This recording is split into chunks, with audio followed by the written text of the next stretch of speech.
എങ്ങനെയാണ് പറയേണ്ടതെന്ന് അറിയില്ല. പറഞ്ഞാൽ സ്ത്രീവിരുദ്ധ ചാപ്പ് കിട്ടുമെന്നും അറിയില്ല. കിട്ടിയാലും തരക്കേടില്ല. അമ്മയും ഒരു സ്ത്രീയാണ്. ആ കണ്ണുനീര് കേരളത്തിന്റെ വേദനയാകുന്നൊരു വല്ലാത്ത ദിവസം.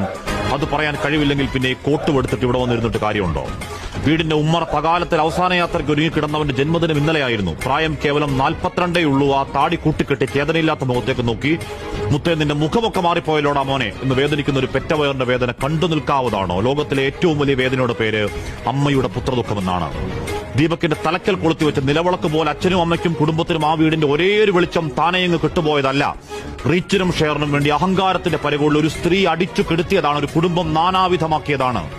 അങ്ങേയറ്റം വേദന ഉണ്ടാക്കുന്ന ഒരു ആത്മഹത്യയിലേക്ക് ചാടി വീണ് അവരുടെ രാഷ്ട്രീയവും മതവും ചികഞ്ഞ് 10 വോട്ടിനുള്ള സ്കോപ്പുണ്ടോ എന്ന് നോക്കുന്നവരുണ്ട്. ചെറുനക്കുന്ന ചെന്നായ്ക്കൾ. അത്തരക്കാരെ വിട്ടേക്ക്. ഇവിടെ പ്രശ്നം അതല്ല. അക്കാലം അത്രയും എല്ലാവരും നല്ലതു മാത്രം പറഞ്ഞൊരാൾ, രാവന്തിയോളം കഷ്ടപ്പെട്ട് അധ്വാനിച്ച് കുടുംബത്തിന് വേണ്ടി ജീവിച്ചൊരുത്തനെ സോഷ്യൽ മീഡിയ കമ്പോളത്തിന് വേണ്ടി സൈബർ ആൾക്കൂട്ടക്കൊലയിൽ തൂക്കിവിറ്റ് കഴിവേറ്റിയതാണ്. നവീൻ ബാബുവിന്റെ കാര്യത്തിൽ എപ്പോഴും പറഞ്ഞതുപോലെ മരിച്ചുപോയവർക്ക് വേണ്ടി ആഞ്ഞുവാദിക്കൽ ഉത്തരവാദിത്തമെന്ന ബോധ്യത്തിൽ മാത്രമല്ല, വീഡിയോ പലയാവർത്തി കണ്ട ബോധ്യത്തിൽ പറയുന്നു. ആ യുവാവ് 110% നിരപരാധി.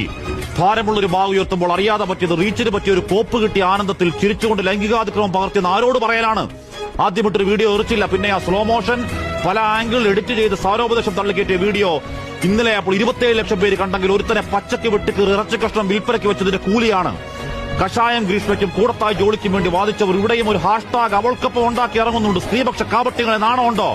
കോൾ ഔട്ട് എന്നും പറഞ്ഞ് യഥാർത്ഥ പരാതികളെയും തൊലക്കലാണ് നിങ്ങളുടെ പണി.